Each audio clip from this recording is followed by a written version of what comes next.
부탁드리겠습니다. 네, 우리 경남도민 여러분 먼저 인사드리겠습니다. 반갑습니다.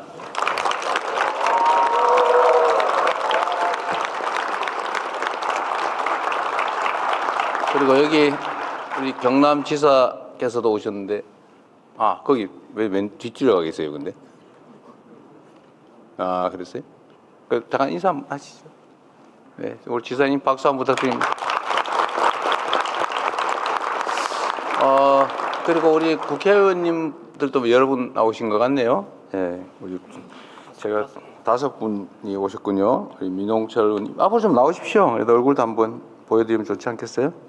민홍철 의원님, 김정우 의원님도 계시고, 김종양 의원님, 네, 허성무 의원님하고 정혜경 의원님. 앞에 와서 좀, 그래도 이게 정치하시는 분들은 뭐 하고 있나 이렇게 보여드려야 되기 때문에, 네, 뭐, 같이.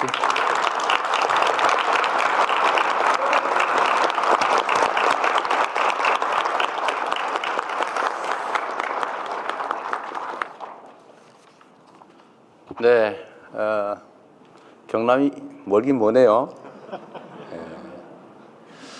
서울로 가려도 상당히 멀겠어요. 시간도 많이 걸리고.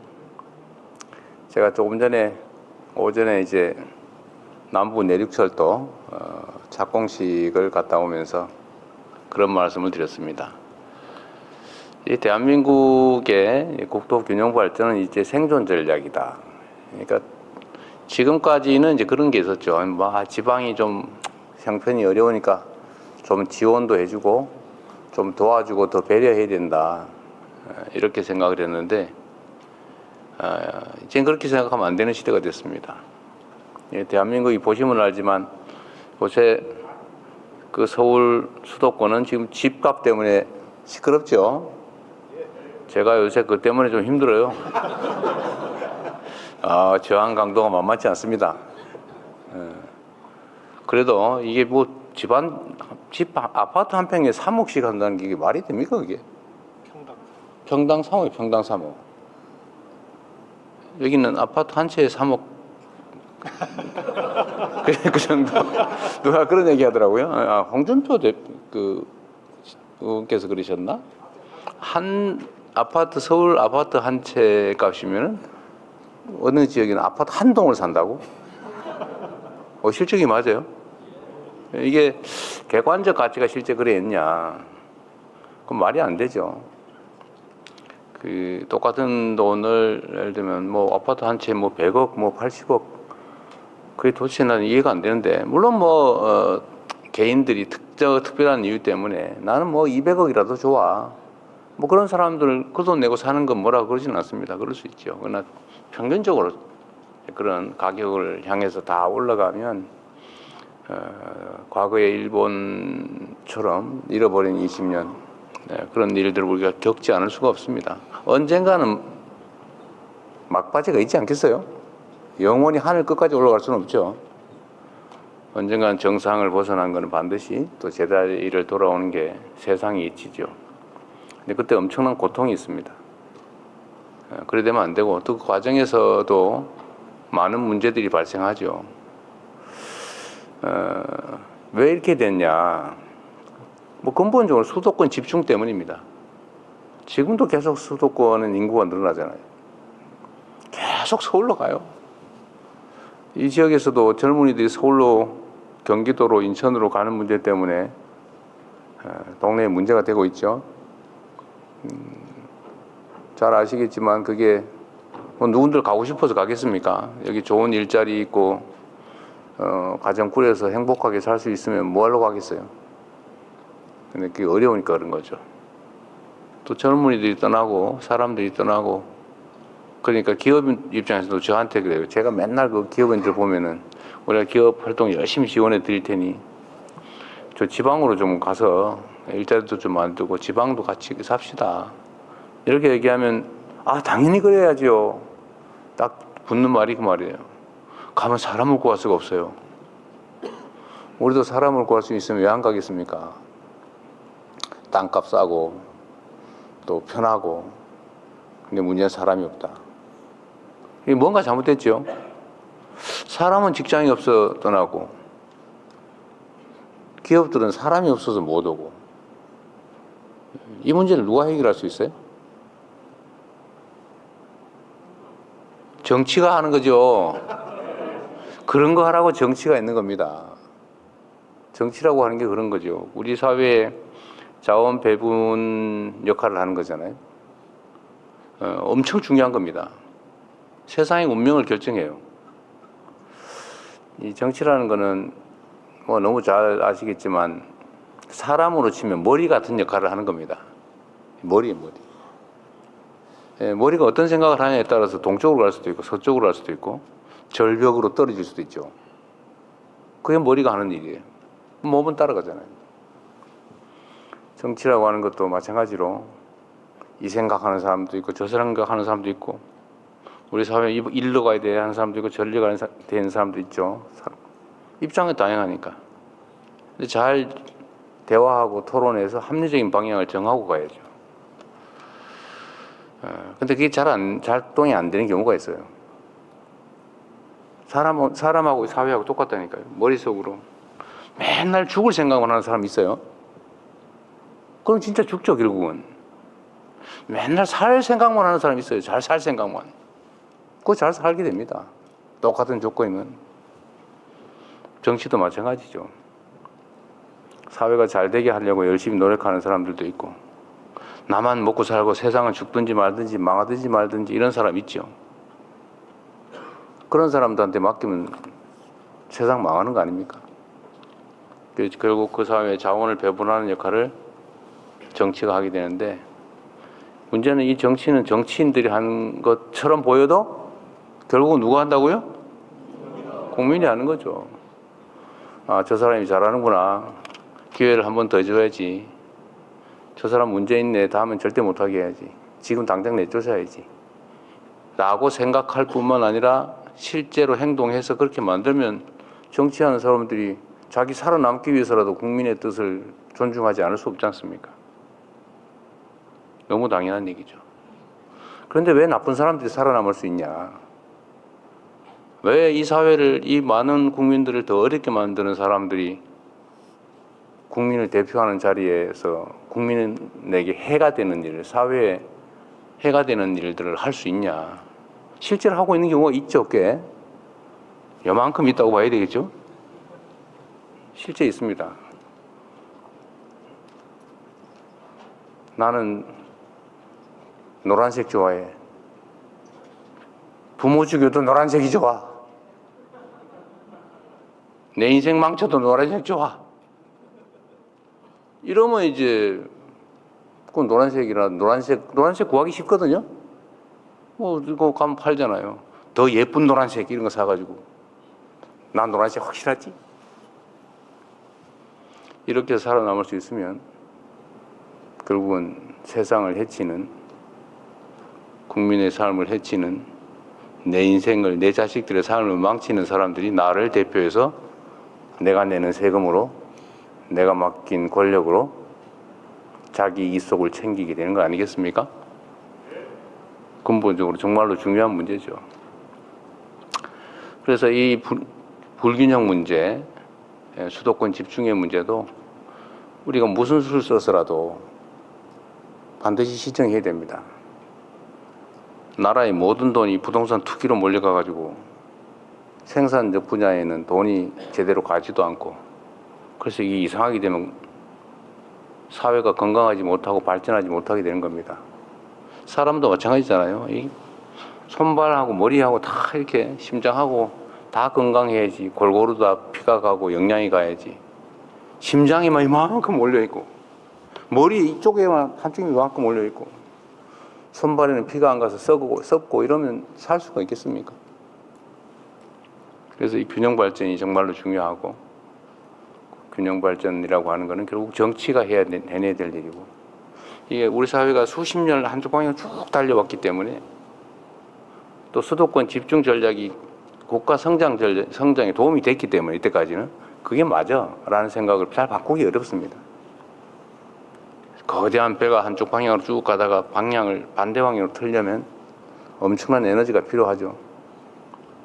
그래서 국민들의 도움이 관심이 필요합니다. 저는 최선을 다해서 균형 발전 전략을 수립하고 또 시행하려고 해요.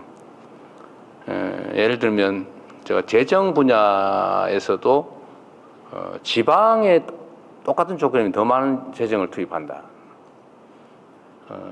예를 들면 아동수당도 지방은 더 많이 주자. 지역화폐도 지방에 더 많이 주자. 저는 이렇게 재정도 좀 많이 하고 산업 배치나 아니면 기반시설 구축에도 지방에 더 많이 하자 이게. 그거 쉽지가 않습니다. 그런데 당장 국회에서 제동이 걸렸어요. 저는 뭐 황당하던데 지방에 더 많이 아동수당 지급하자가 태클이 걸렸어요. 불공평하다. 이렇게 판이 기울어져 있으면 공평하게 하는 게 어떻게 하는 거예요? 불공평하고 불평등한 데는 상응하는 대책을 세워줘야지. 거기다 형식적으로 똑같이 하면 그 불평등을 그대로 조장하게 되죠. 쉽지가 않다는 겁니다. 그리고 정치 권력도 서울 수도권에 몰려 있죠. 하다못해 국회의원 숫자도 그쪽이 훨씬 많습니다. 지금 오늘 제가 착공식을 한 남부 내륙 철도 그게 60년 동안 한다고 말만 하고 안 하고 있던 거라 그래요. 그래서 제가 우리 김경수 위원장한테 그거 얼마 됩니까? 그랬더니 7조 원 든다고. 보니까 7조 1천억 든다고 그러더라고요. 그 7조 원이 돈이 없어가지고 60년 동안 한다고 말해놓고 안 하고 있었대. 60년 동안. 진짜 돈이 없었을까? 수도권에서는 저도 그 수도권에 살고 남부의 시장도 도지사도 하고 그랬지만 GTX라고 아시죠? 많이 들어봤죠? 심도 그 철도, 고속철도. 그거 한 개 노선 까는데 보통 7조 원, 10조 원 듭니다. 근데 그걸 거기는 이렇게 깔고 저렇게 깔고 막 깔고 있잖아요. 물론 인구가 많으니까 그렇게 한다고 말은 하죠. 인구 많으니까 그렇게 기반시설 막 수십 종씩 계속 하고. 그러니까 사람이 더 편하게 더 몰리고. 그러니까 또 더 하고. 그러니까 집이 평당 3억 막 앞으로 5억 할지도 몰라 이러면서 돈 빌려서 아파트 사고. 그게 우리의 현재 실상입니다. 근데 지금처럼 하면 이제는 앞으로는 살아남기가 어렵습니다. 이제는 경제 성장 발전이 지금 1%, 마이너스 0% 이러고 있는데 이 지속적인 성장 발전을 해내기 위해서는 국가 간 경쟁이 불가피한데 앞으로는 기업 간 경쟁이 아니라 이게 완전히 정부 차원의 국가 경쟁이 되고 있어요. 국가 대항전으로. 그러려면은 그 국가 대항전에서 이겨내려면 많은 것들을 바꿔야 됩니다. 정치를 바꾸는 것은 우리 국민들께서 하실 것이고 이제 권한을 가진 범위 내에서는 죽을 힘을 다해서 우리가 옳다고 생각하는 방향을 향해서 가야죠. 국토 균형 발전도 그러하고 부동산 불로소득 공화국에서 벗어나는 것도 그렇고 불공정이 판치는 세상에서 공정한 세상을 향해 가는 것도 그러하고 어쨌든 많은 사람들이 절망하고 있는 상황에서 우리가 모두 새롭게 희망을 가진 세상으로 만들어 가야 되는데 그러나 여러분 자신 있죠? 네. 대한민국 국민님이 자랑스럽다라고 생각하는 비율이 최근에 확 올라갔다 그러대요. 어제 MBS인가 어디 조사 결과에 의하면 우리 국민들께서 대한민국 국민님이 자랑스럽다라고 생각하는 비율이 80%가 됐다고. 옛날에는 70% 이런 정도였는데 80%로 올랐대요. 이제 자신감도 조금씩 생기나 봐요. 우리 경남도 힘을 내서 우리 오늘 이런저런 우리가 정부가 하고 있는 얘기들도 듣게 되겠지만 어쨌든 산업화의 핵심 축이었는데 새롭게 산업 인공지능 전환 MAX 그러니까 중심으로 우리 새롭게 출발하면 좋겠습니다. 그리고 또 한 가지 중요한 게 있는데요. 이게 이제 국가 간 총력 경쟁이 되다 보니까 그 국가적 역량이라고 하는 게 여러 가지 측면에서 이렇게 부딪히게 됩니다. 그 중에 저는 예를 들면 뭐 기술력, 교육 역량 아니면 인적인 뭐 기술 능력, 뭐 교육 수준 뭐 이런 등등도 매우 중요한데, 예를 들면 자본의 총량이라든지 다 중요한데 저는 더 중요한 게 있다고 생각해요.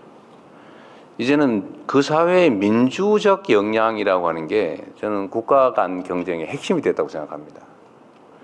대한민국이 왜 이렇게 역동적이고, 대한민국이 뭘 하더라도 그냥 엄청나게 속도도 빠르고, 그런 게 대체 어디에서 온 걸까? 그 저력은 어디에 있을까? 저도 많은 생각을 해보는데, 대한민국 국민들의 민주적 자질, 역량 때문인 것 같아요.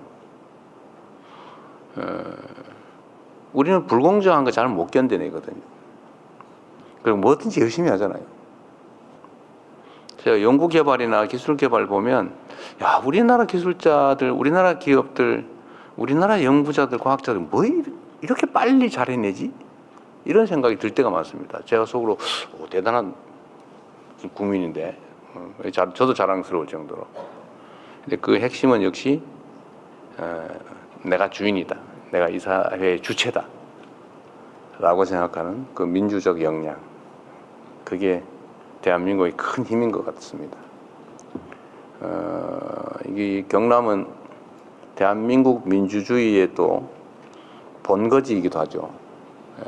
4.19 혁명의 출발지이기도 하고, 또 부모항쟁을 통해서 유신체제, 유신 독재체제를 끝낸 곳이기도 하고,